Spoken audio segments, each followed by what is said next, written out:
pengalaman mengajar pertama belum mengajar sih, karena memang fokus dari kampus mengajar itu adalah pengembangan dari literasi dan juga numerasi. Jadi kita nggak fokus untuk mengajar anak-anak di sana, tapi kita melihat Kalau apa sih dari potensi. PMM itu Nggak bisa dijelasin sih ya, karena ini benar-benar memorable banget. Jadi PMM itu kan pertukaran mahasiswa ya, jadi kita ketemu orang-orang dari Sabang sampai Merauke. Sebenarnya kayak mimpi banget sih punya temen yang, jadi kalau pengalaman itu ya lebih ke kaget banget sih, kok tiba-tiba udah pisah aja gitu. Kayak sebenarnya sih sekarang tuh masih berasa kayak kita tuh lagi di Malang, kita tuh lagi liburan, lagi cuti aja, bentar lagi balik gitu.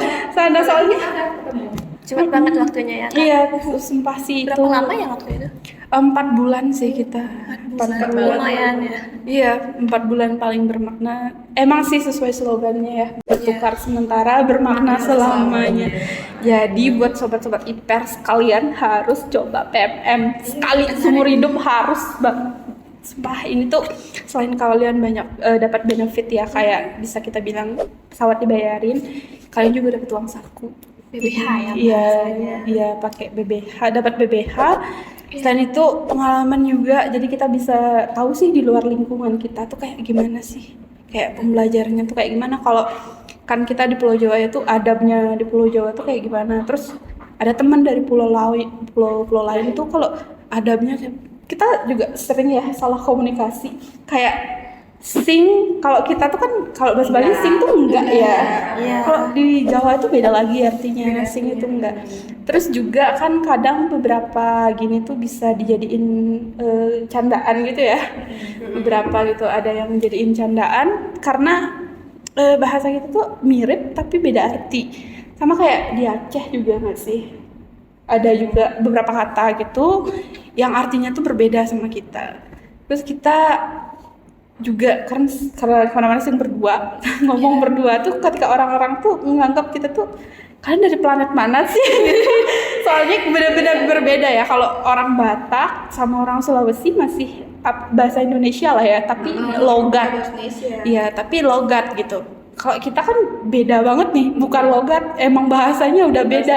Iya, jadi orang-orang tuh kalian ngomongin apa sih gitu. Jadi lebih gampang ketika kita anggaplah tanda kutip ya lagi ngomongin sesuatu yang sensitif gitu, mereka tuh nggak paham jadinya.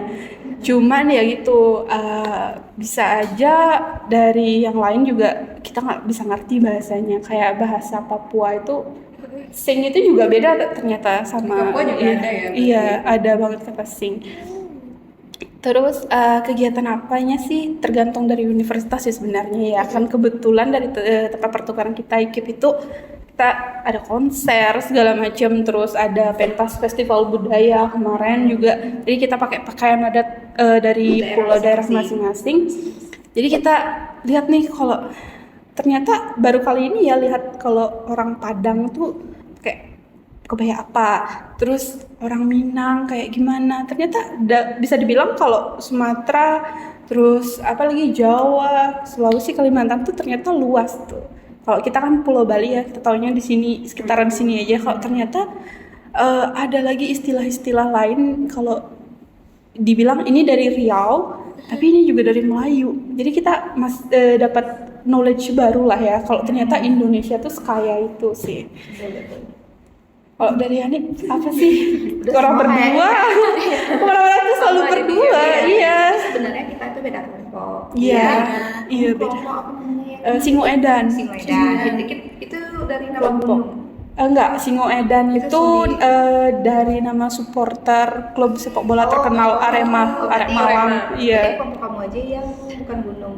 Yang lain itu pakai nama gunung di Jawa. Jadi ada Bromo, Indri kayak ikut ya. Dia namanya Bromo. Terus kalau punya saya itu kelompoknya Welirang namanya. Iya, ada bawa lagi bajunya. Ada baju kelompok ya. Iya. Jadi di awal ya, pas sebelum berangkat berpikir nih dari Bali cuma bertiga, terus ada yang satu walaupun dari Udiksa dia Medan, kayaknya bukan Hindu gitu ya. Nanti sampai di Jawa sembahyangnya sama siapa ya gitu kan, kita di Jawa maksudnya teman-teman IPES kan mungkin ada yang bukan Hindu ya, tapi yang Hindu pasti berpikir nanti di Jawa kita sembahyangnya di mana gitu. Terus berpikir nanti pas pembagian kelompok ketemulah satu nama nih, Iwayan gitu kan. Iwayan, terus banyak nggak ya? Nggak Iwayan. Dia tuh di Sulawesi nih, Maluku kan. Sulawesi, aduh. Jangan-jangan Kristen gitu kan banyak ya, maksudnya beda agama gitu. Terus pas ketemu dia pakai bahasa Indonesia. Kayaknya Kristen. Terus akhirnya dia tanya bahasa Bali, bisa bahasa Bali. Terus pas sembahyang pertama diantarlah sama Lili sembahyang pertama, post story. Di komen sama si Wayan nih, kok nggak ngajak sembahyang? Oh berarti Hindu ya gitu. Ya Hindu gitu. Oh ya berarti bisa nih kita sembahyang bareng gitu. Akhirnya adalah teman sembahyang. Nah sembahyangnya ini juga agak jauh ke gunung, ya, jarak benar-benar di desa banget, jauh banget dari kota. Anggaplah kalau kita itu di Kintamani, daerah yang paling tinggi. Gitu. Terus kalau semisal udah sore nih sembahyangnya, pas saya cuma sembahyang kurang mati aja. Nah, semisal kalau udah sore nih nggak berani ke pura yang itu, sembahyangnya di apa sih sebutnya? Kodam. Ya, di Kodam TNI. Di camp tentara. Ada kereta di sana pura yang kayaknya tentaranya jadi mampu kan karena masuklah ke sana, ketemu tentara. Mau sembahyang Mbak ya? Iya, bisa sembahyang. Oh ya, masuk di sana puranya di belakang gitu. Oh ya. Tumben jadi apa namanya? First impression ya, bisa sembahyang diawasi tentara gitu, keliling tentara luar biasa gitu ya. Gimana ya? Iya. Terus pas baliknya, Pak mau ini hasil tadi sembahyang. Iya bawa aja gitu kan, bawa bantal gitu. Jadi itu first impressionnya ya. Terus apalagi ya? Ekspektasi biaya hidup sih. Gimana nih? Sebenarnya sih mirip ya. Dan kita tuh ketipu sama cuaca. Mereka bilang Malang tuh dingin banget gitu. Saya yang dari Kintamani nih ya, ekspektasinya ini kayaknya ada kabut-kabutnya nih. Berapa derajat kemarin? 20 derajat udah nggak bisa nafas itu, saking panasnya karena kebetulan jam kita pakai kipas angin 24 jam gitu. Dan rasanya nggak expect loh, katanya Malang dingin tapi ternyata kok panas sekali ya gitu. Bahkan terasa panasnya tuh kayak Denpasar, serius deh, panas banget. Iya, kita di waktu itu juga pernah sampai 35 derajat ya, nggak berani pakai HP sama sekali, saking panasnya. Iya, HP kita tuh sering heat gitu, jadi nggak sampai beli colokan baru lagi karena saking panasnya. Jadi nggak berani juga kita gini. Ya sampai saya karena bel palsi karena sering pakai kipas ya. Jadi mukanya udah gini sebelah. Terus juga pengalaman ke Bromo sih. Oh ya, ke Bromo. Sebelum kebakaran ya. Iya. Tapi nggak ke tempat yang sempat kebakaran itu sih. Nah yang ke Bromo, kita kan ada tuh beberapa film tentang Bromo ya. Maksudnya film-film mau ke Bromo, lautan pasir kayak apa nih ya, bisa ke Bromo gitu. Terus ternyata langsung dikabulkan nih ketika kita ikut PMM. Jadi kita ke Bromo, berangkatnya itu jam 12 malam. Jam 12 malam kita kumpul di kampus, kita berangkat. Nah yang salahnya itu saya minum antimo. Minum antimo kan biar nggak mabuk nih, perjalanan 3 jam lebih kan ya? Hampir 3 jam ya. Lumayan. Minuman timo nih, kan kalau minuman timo kan ngantuk ya. Terus yang lain karaokean lah di dalam. Kak Ani bangun foto. Coba bisa tidak merem lagi, nggak bisa banget. Terus akhirnya sampai ke pos, terus kita nunggu bentar, terus nanti jeepnya datang kan, Kita naik jeep. Tapi kalau minuman timo kan masih ngantuk ya, nanya, Pak berapa menit sampai atas Pak? Apa menit Mbak? Sejam lebih. Sejam ya. Mbak, udah minuman timo? Udah Mbak, makanya saya ngantuk. Oh ya, untunglah minuman timo, soalnya nanti belokannya tajam Mbak, nanti Mbak mungkin mabuk gitu kan. Bener lah, yang lain mabuk kan di belakang Pak, bisa pelan-pelan Pak. Ini udah pelan-pelan Pak, jangan kalau pelan-pelan lagi gitu. Iya bener ya Pak gitu. Udah sampai atas kan, sejam lebih sampai atas. keluar dari jeep muntah air lagi, tapi habis itu langsung udah segitu aja muntahnya, kita langsung naik gitu kan biar dapat view-nya biar sunrise ya, biar dapat view. Terus foto-foto lah kita semua di sana, buat video. Terus nanti kita dari apa sih namanya? Suku Tengger. Enggak yang pertama kita sampai Bukit Cinta. Iya, Bukit Cinta. Kita ke Bukit Cintanya itu dulu. Kemudian habis itu kita turun ke Lautan Pasir ya, yang itu yang Iya, ala-ala SCTV itu loh. FTV gitu. Yang ada. Sana lah kita buat konten lagi, konten PMM sana. Itu kita makan. Nah, habis itu baru ke Suku Tengger. Iya, ke desa-desa suku Tengger ke sana. Gitu. Ya, jadi kita lebih tahu ya kalau ternyata Hindu di Jawa dan Hindu Bali itu luar biasa berbeda. Sangat berbeda. Jadi kalau mereka sembahyangnya itu mereka nggak pakai sanggah di kayak kita di sini mereka tuh nggak punya banyak. yang Tapi kayak penunggun aja, iya, satu tapi aja. kalau sanggah atau merajan di masing-masing keluarga itu nggak punya, mereka cuma adalah satu tempat sembahyang tapi untuk satu desa. Jadi mereka cuma punya satu kayak penunggun karang itu aja. Bisa dibilang kalau daerah pegunungan itu banyak banget agama Hindunya. Itu beda-beda juga. Kalau waktu itu kebetulan dapet sesi tanya jawab, terus kita tanya kalau di sini tuh kalau kita kenal Hindunya kan di Bali tuh ngaben ya. Kalau mereka tuh nggak ada prosesi ngaben. Iya, mereka tuh dikubur terus dikasih tanda kayak kalau di sini kan pelawu gitu. Ya cuma dikasih itu aja dan nggak ada prosesi lain-lainnya. Terus mereka juga upacara besarnya itu di Kasodo, Kedase. Kalau kita kenalnya Kedase pelaksanaannya. Iya. Kalau pas itu untuk wisata Bromo itu ditutup. Pokoknya untuk semua mau agama apapun ditutup karena mereka mau fokus untuk pelaksanaan upacaranya. Sana jadi banyak sih ya kita jadinya lebih tahu banget pengalamannya. Lagi satu, dia kan nggak ke kebun teh ya? Iya, kebun sumpah. teh. Kesel banget. Iya. Tapi dia nggak ke kebun apel. Padahal saya sebagai Iya. penonton The Hills ya, Rahel Farel ya, sobat tes yang buat Rahel Farel ya. The Hills itu siapa sih? The Hills Guntur ya. itu Livio. Sorry. Nah, itu Iya. ya Rahel Farel kan. Mereka kan lari-lariannya di mana? Di kebun teh kan. Mereka kan lari-larian. Oh gini ya, kayak kebun teh, kapan yang bisa ke kebun teh, lari-larian, nah gitu kayak Rahel Farel gitu ya. Akhirnya sana ada ke kebun teh, apa sih namanya itu? Kalian tahu AB kan?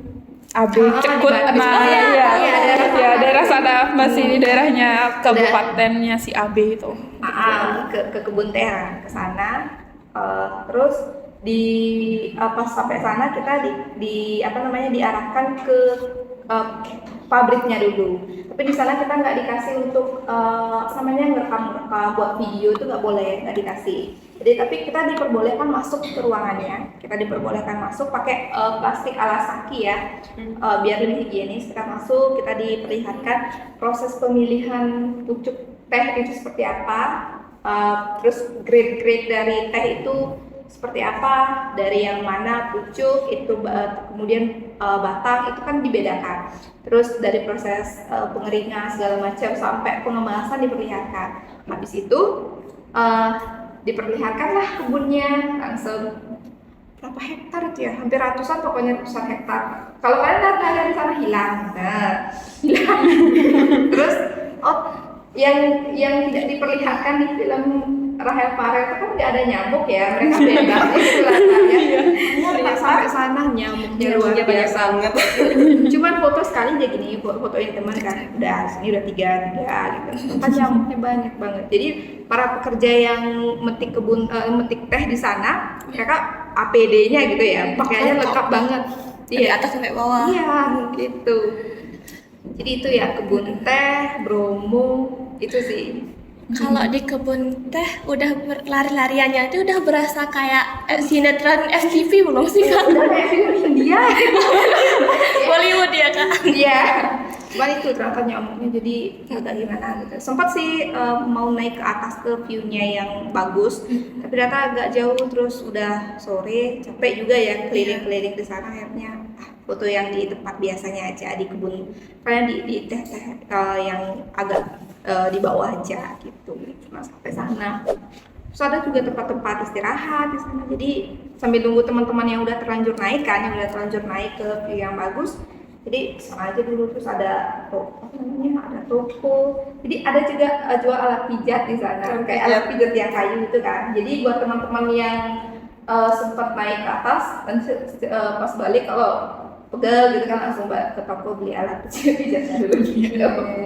Keren banget ya pengalaman sama PMM-nya. Jadi kalau sobat Ipers tertarik boleh nih kepoin Kak Ani dan Kak Lilis ya. Jadi kalian yang masih punya waktu ya teman-teman, disarankan sih kalian yang semester 4, 5, 6 itu kan kalian masih kosong ya, maksudnya ada kegiatan yang lain, tapi ketika kalian punya kesempatan kalian harus ikut program PPKM, mau itu kampus mengajar kan yang tadi PMM atau program-program yang lain. Di kesempatan nggak datang 2 kali ya. Bener Jadi banget. kalau kalian mau ngambil sekarang kapan gitu ya. Kapan lagi kan? Ya kan Mary semester 4 loh. Teman-teman. Ya, apalagi selesai KM sih. ya apalagi kalian akan dapat benefit dari konversi SKS. Wah, lumayan sih. Berapa ya Kak ya konveksinya? Kalau konversi SKS itu ada 20 SKS. ya. Lumayan banget loh. satu semester itu nggak kuliah. Kalian nggak perlu buat tugas, nggak perlu ke kampus, kalian cukup lari-larian di kebun, foto-foto di Bromo gitu. Iya. Wah, seru banget.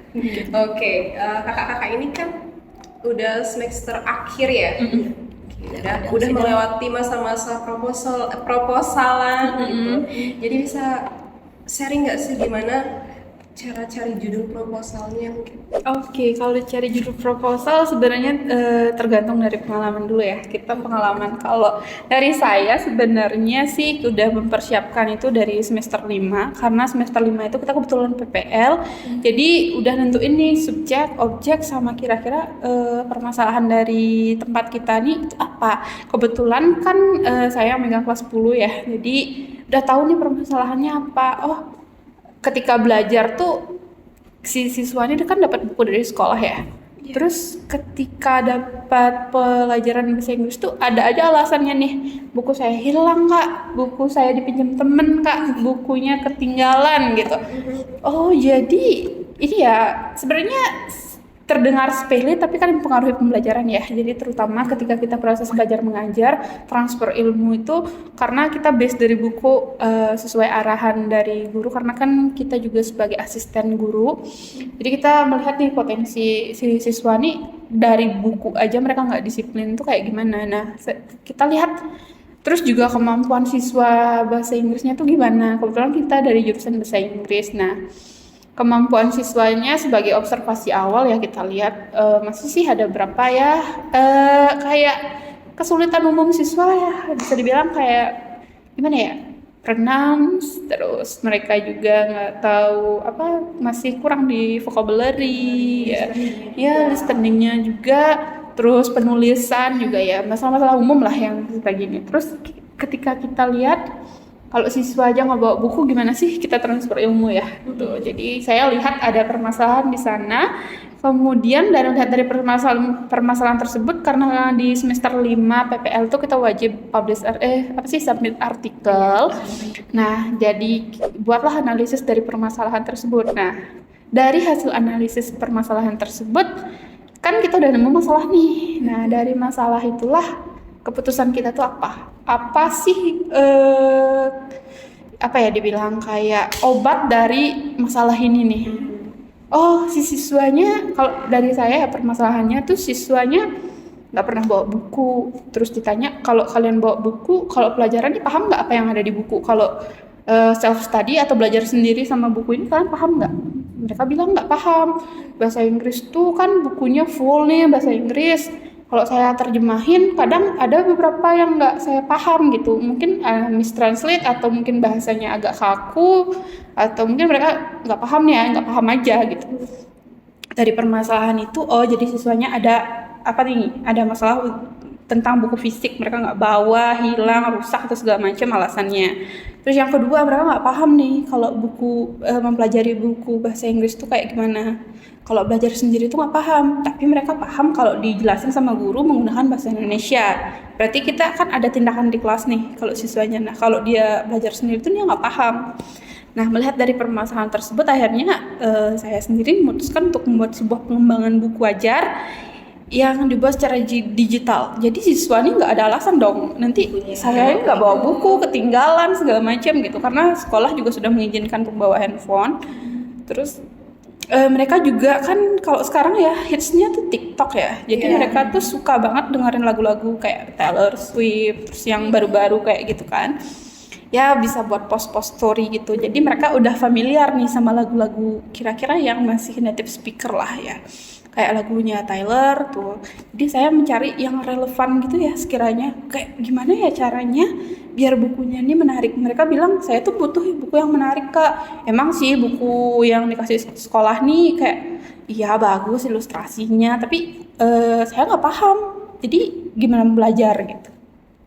Akhirnya saya memutuskan untuk buat pengembangan bahan ajar pocket ebook berbasis Hezan Flipbook. Jadi Hezan Flipbook itu tuh kayak website yang bisa input video, audio, gambar, terus video juga itu jadi satu. Jadi kita bisa sekali buka dalam satu tempat tuh audio, video, gambar, dan juga teks-teks itu bisa berbarengan. Nah, jadi sekiranya kayaknya si Hezan Flipbook ini nih jadi salah satu website yang sekiranya membantu saya mengatasi dari permasalahan ini nih. Nah, akhirnya memutuskan buat pengembangan itulah. Nah, saya menggunakan penjelasan bahasa Indonesia, tapi secara umum materinya itu ya bahasa Inggris. Kemudian ya kita input video di sana yang relevan, jadi buat gimana tuh kayak warna-warni gitulah ya, supaya menarik perhatian si anak ini. Jadi dia ketika buka si buku ini, ebook ini tuh dia nggak kayak ya udah teks kayak yaudah sih nggak ada seru-seruinya ya. Terus akhirnya ketika siswa kliknya buka, oh ada video nih, video apa sih? Nah akhirnya saya kasih lagu. Jadi si siswa ini belajar untuk entertain diri mereka. Jadi oh ini ada hiburan, jadi coba dengerin lagu gitu. Terus coba deh instruksinya kamu catat dong vocabulary apa sih yang kamu denger kayak dari si lagu ini gitu. Jadi siswa diminta untuk nyatat. Terus juga ada audio. Nah audionya itu digunakan dari native speaker ya, dari teks itu kita input kemudian rubah menjadi audio. Nah berubah audionya itu siswa tuh dengerin. Kalau tanpa video gimana ya, karena kan siswa tuh beragam ya, ada yang kinestetik, ada yang suka audio, video dan segala macam. Jadi kita benar-benar ngasih kesan kalau bukunya ini nggak monoton, nggak membosankan, tapi masih tercantum nih pelajarannya gitu. Kalau saya gitu. Kalau dari Anik gimana? Oke. Sama sih sebenarnya kalau masalah penelitian saya kayak apa. Tapi terkait masalah gimana cari judul ya. Jadi buat teman-teman, sobat Hiper semua, buat mahasiswa yang sekarang lagi kesulitan untuk cari judul, jangan cari judul. Maksudnya bukan jangan cari judul itu, temukan dulu permasalahan yang ada itu seperti apa. Jadi temukan dulu permasalahan di lapangan yang ingin kalian teliti itu seperti apa. Misal, kalau di penelitian saya, siswa itu kesulitan untuk mengerti tesis, terlebih di SMK karena tesis itu tidak ada di SMK. Jadi itu permasalahan, sudah.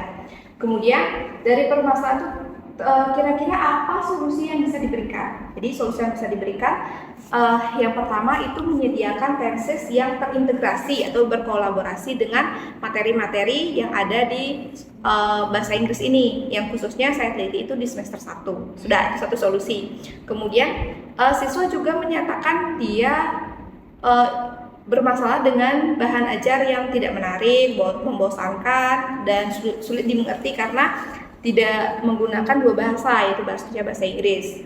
Jadi bahan ajarnya cuma menggunakan bahasa Inggris, jadi mereka sulit untuk memahami.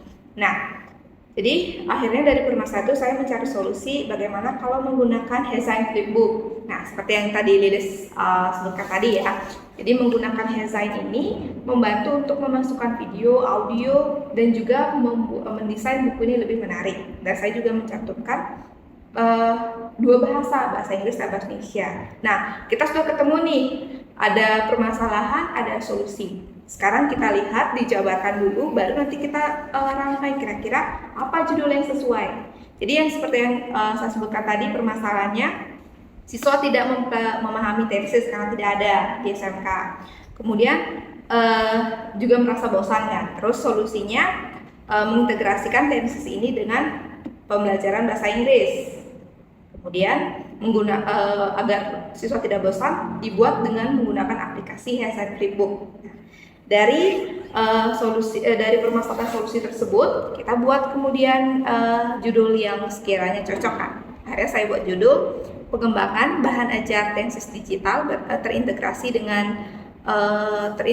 dengan mata pelajaran bahasa Inggris kelas 10 semester 1 di SMK 1 Peta. Jadi kalau mungkin itu sulit dimengerti ya, agak sulit dimengerti untuk tataran bahasanya, tapi karena ini berbahasa Inggris, jadi judulnya itu The Development of Digitalized Instances for 10th Grade Assisted by HSN Flipbook. Jadi TNCC digital terintegrasi di kelas 10 berbasis atau berbantuan HSN Flipbook seperti itu. Jadi cek dulu permasalahannya apa, kemudian solusi yang sekiranya bisa dilakukan apa, lalu kalian buat judul. Jangan buat judul dulu, nanti kalau kalian buat judul, kalian memaksakan judulnya itu untuk penelitian kalian dan ternyata tidak cocok, kalian akan susah. Iya, Gitu.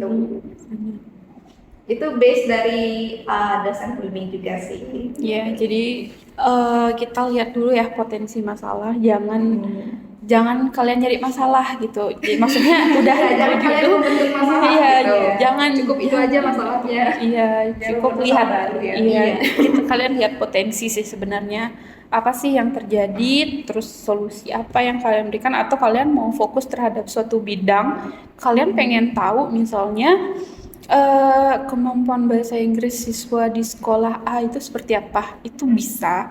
Terus kemudian ketika solusi kalian bisa seperti kami menggunakan pengembangan, kalian menciptakan, meng-create atau mengembangkan suatu produk baru atau juga produk yang mirip, tapi ya kalian sesuaikan dengan kebutuhan dari sekolah tersebut. Tuh. Banget ya judul-judul dari teman berbisik kita kali ini. Kakak-kakak kan pernah nih jadi tim inti di